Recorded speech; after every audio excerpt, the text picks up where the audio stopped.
Que dan a esta pequeña calle que está perpendicular a Vicuña Maquena, Belgrado. Nuestra escuela es un conjunto de 4 construcciones en el centro de Santiago, un palacete menor, rodeado de otros edificios pequeños que se han convertido para mí en el reino de mi consuelo. Y se trata a lo menos de una sensación singular de apego y seguridad, porque lo primero que te dicen cuando llegas a estudiar a este lúgubre paraje es que acá penan. Sí, que acá hay apariciones, voces, porque esto fue un centro de tortura de la DINA y que la oficina de la directora, una periodista que fue amante del general, la ocupaba Manuel Contreras, el hombre a cargo de la DINA, el organismo encargado de asesinar, torturar y hacer desaparecer a los opositores al régimen de Pinochet. Ese lugar que describe es la Escuela de Periodismo de la Universidad de Chile, donde estudié yo y donde estudió Ernesto Garrat y también el personaje del libro. ¿Cómo estás, Ernesto Garrat? Bien, un gusto hablar de nuevo contigo. Gracias por la invitación. Bueno, le decía a Ernesto que he tenido el privilegio de entrevistarlo por cada uno de sus libros. Este es el cuarto. Y el cierre de... ¿Es el cierre? Veamos. Veamos la venta. Hasta ahora sería... completa la trilogía. Exacto. Después vamos a ver si es una pentalogía, ¿no? Sí. Que ha sido llamada la trilogía del desamparo, que cuenta con Allegados, que ganó el premio Marta Brunet del Consejo del Libro en el 2018. Luego vino Casa Propia, el premio que ganó el Premio Municipal de Santiago el 2022, y también es autor de Error de Continuidad del 2020. Todos libros que leímos, que comentamos con su autor, tanto en Semáforo como en Cuestión de Gustos, lo pueden buscar. Y ahora ha llegado el momento de Educación Universitaria, donde seguimos acompañando a nuestro personaje, a quien conocimos en su primera adolescencia. Aquí estamos en la segunda adolescencia, Sí. diríamos, pero todavía es súper chico. Sí, pues los libros pasan entre los 16 y los 18 años, que son esas edades que después caché que los escritores y escritoras eligen como resortes increíbles para poder hacer crecer sus personajes en lo que se llama el Coming of Age Story. Sí, También claro. aprendí que existía eso. Yo no cachaba que estaba haciendo un Coming of Age Story. Ah, ¿no sabías? No, pues era ¡pau! Si yo no cachaba nada. O sea, tú te lanzaste a escribir nomás. Sí, Bueno, pues. por si alguien se aprendió, Allegados es la historia de este joven y su madre que viven de Allegados en la casa de su tío, del hermano gemelo además de su mamá. Sí. Y que viven una situación súper precaria, mucho maltrato, mucha sensación de deuda, que se las están cobrando constantemente por vivir en ese lugar. Ella es una mujer muy esforzada que está tratando de sacar adelante a ese hijo. Además fue mamá grande, entonces una señora grande con este hijo adolescente. En un Santiago de finales de los 80, además cruzado por la dictadura, etc. En el segundo libro vamos a ir a la casa propia. Finalmente ellos sacan el subsidio, se endeudan para poder tenerlo. El suicidio habitacional. El suicidio habitacional. Y entonces uno podría describir, y en el tercer libro, tempranamente, no le estoy haciendo spoiler, la mamá muere y él se queda solo frente a este nuevo desafío de la vida que es la vida universitaria y el hacerse adulto.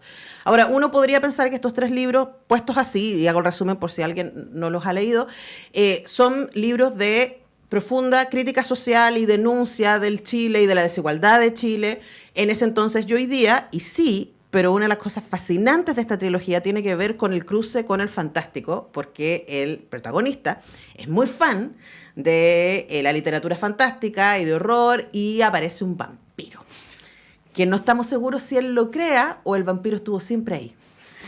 Y lo acompaña a lo largo de los 3 libros. En distintos formatos, diría. Exacto, en distintos formatos, sí.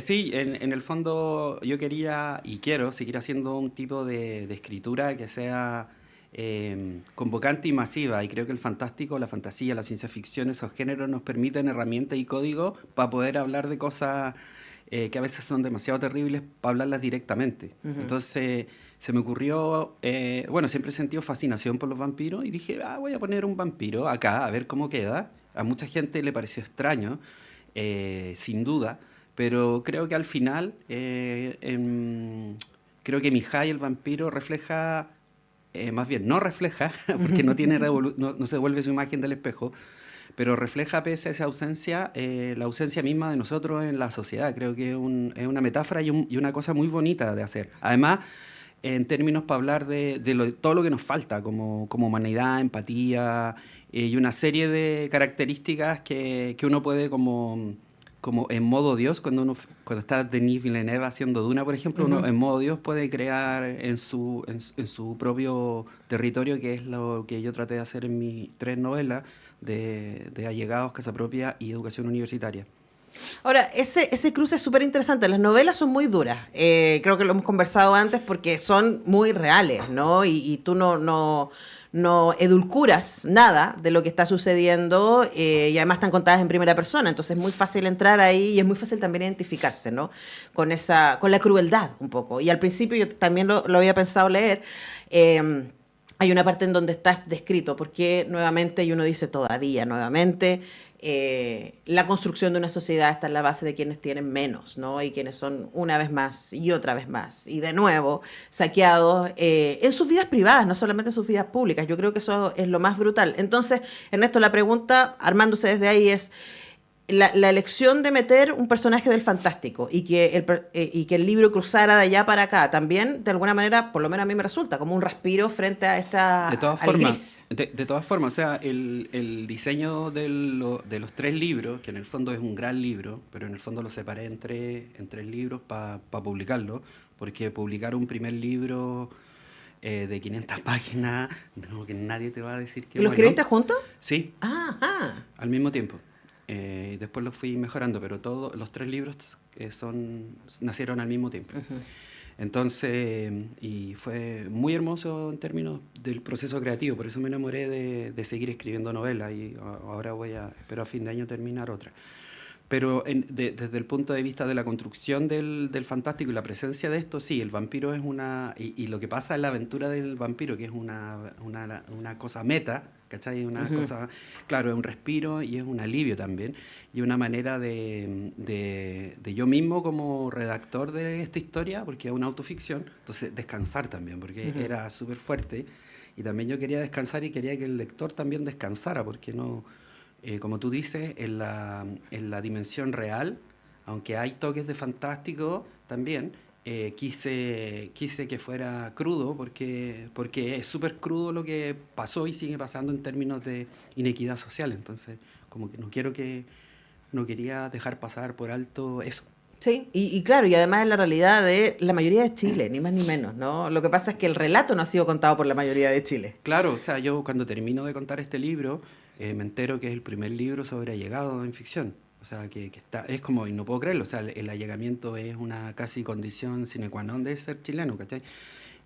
Podemos hablar un montón de literatura sobre lo que es vivir en barrios populares, pero escapar de esos barrios populares o escapar de la precariedad o habitar otros lugares como el barrio alto o barrios más de comunas privilegiadas de la región metropolitana, pero a la hora de hablar de esto ya es como una rareza para muchos contextos y me pareció súper interesante.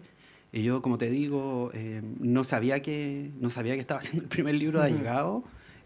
Ojalá haya otros que sean de ficción y que hablen de estas realidades, porque no están narradas en lo que yo esperaría que fuera algo más, tal vez convocante, masivo y que donde te puedas identificar. Es que yo creo que ahí está el tema, ¿no? ¿Quién cuenta la historia? Es algo que tú y yo hemos conversado en otros Sí. contextos, además en ambos casos como cinéfilos, críticos de cine y quién, en el caso del cine también eso es muy evidente, pero uno piensa en la literatura no tanto, porque uno dice, bueno, es más accesible, ¿no? Para hacer cine tienes que tener millones y millones, pero también para publicar tienes que tener Sí. mucho contacto, tienes que poder llegar, especialmente en un Chile en donde hoy día hay mucha más editorial independiente, pero no fue así siempre. Ujú. No, además que, por ejemplo, este libro nació gracias a que un amigo de una clase social alta me recomendó a otro amigo, entonces lo visibilizó finalmente el privilegio. Ujú.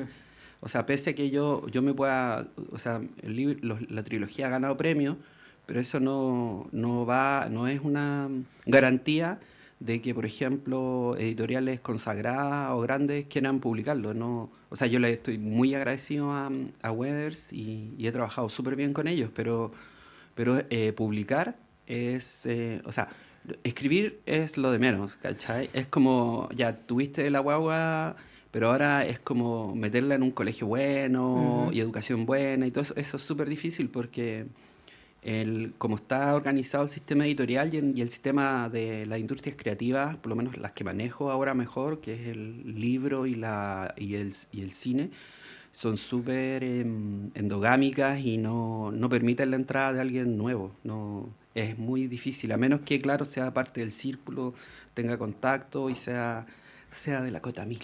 Claro, pero en tu caso, ese alguien nuevo está entre comillas, porque conocemos tu origen de clase en esta trilogía, y es la misma razón por la que uno hace lo que hace también. Claro, A mí me han preguntado, ¿pero por qué trabajas gratis en el Museo Violeta Parra? Porque gente como una no llega a esos lugares y es importante que haya personas como nosotros, primera generación profesionales, Exacto. que puedan estar presentes, ¿no? Y mostrar y contar y de hablar también representando a otros que no han tenido esas posibilidades. Y sabes que eso es súper difícil de encontrar, la conciencia de clase, porque un empleador que tuve hace poco, que me finiquitó en enero, me decía, ¿pero por qué tú hablas siempre de estar allegado? Eso, ocúltalo, la gente no tiene por qué saberlo. ¿Por qué hablas de tu origen? Como que parece que hay que esconderse detrás de ropa de marca o autos caros. Es como, no entiendo esa lógica de operar o onda, de mimetizarse con algo que uno no es. O Y sea, además hay una pérdida ahí respecto a la diversidad de las historias, ¿no? Lo que decíamos, sí, hasta hace un par de años solamente no existía ningún libro de ficción que hablara de la experiencia del allegamiento. Es como, bueno, ¿quiénes están entonces contando las historias? Y bacán, tenemos gran literatura en Chile, pero claramente hay una parte importantísima de la población cuyas experiencias no están siendo representadas aún. Y ese es uno de los valores, a mí me parece, que tiene la trilogía de Ernesto Garrat, con quien conversamos, a propósito de la reciente publicación de la tercera parte, Educación Universitaria. Ustedes pueden encontrar allegados Educación Universitaria y Casa Propia, es Weathers, así que está en librerías, está en la página de Weathers, etc. en busca libre. En Busca Libre también está, así que para quienes nos están escuchando desde afuera, pueden también conseguirlo. Ahora, Ernesto, una cosa, nosotros nos conocimos en el mundo del cine, uy, se me pasó tan rápido el tiempo. Preguntarte por el cruce, ¿no? Porque también las novelas, las tres, son súper cinematográficas. Y por supuesto compartimos el entusiasmo por el cine Sí, fantástico. pues. Entonces, y nuestro nerdismo profundo. Bueno, además, el Ernesto es el editor de Nerd News. Hablemos un poquito de también esas entradas posibles para quienes nos están escuchando y digan, bueno, aquí van a encontrar también algunas claves. Sí, claro, en la trilogía entera, especialmente en la última, hay referencias y, por supuesto, nada en la literatura y en la creación, nada es nuevo. Hay un permanente déjà vu, sí, homenaje, sin ser copia, por supuesto, a lo que es la sensación térmica de películas como Donnie Darko, como La Danza de los Vampiros, como incluso Superman del 78, y todo ese combo emocional y emotivo que de alguna manera fue formativo y formateable para nosotros como consumidores del fantástico. Y también hay otras cosas como Los 400 golpes de Truffaut, como ese tipo de historias El tambor de Hojalata también, como películas que de alguna manera hablan del periodo del coming of age story, de la transición desde la niñez a la adultez, así como de sopetón.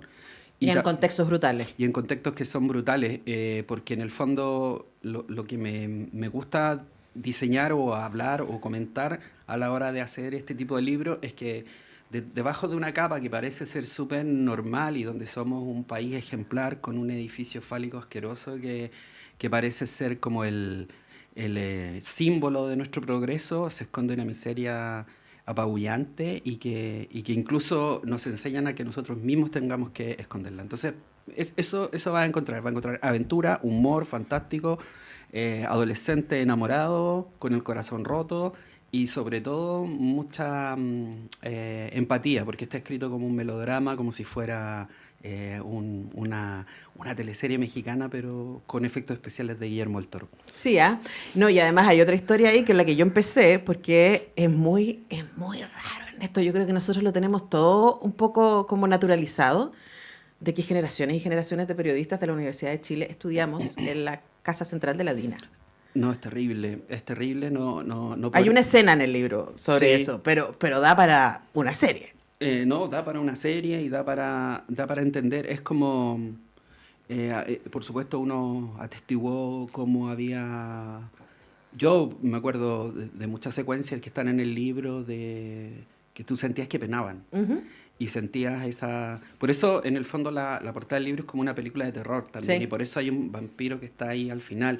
Porque todo es como es terror, al final es terror. O sea, no puedo creer que nos hayan dejado estudiar en un lugar donde se cometieron o donde se planificaban esa atrocidad. Sí, y yo llegué 8 años después y todavía había esa atmósfera, ¿no? Y para mí era muy raro, era como, ¿por qué estamos aquí? Sí, era muy raro. O De sea, hecho, está bien resignificar los espacios, ¿no?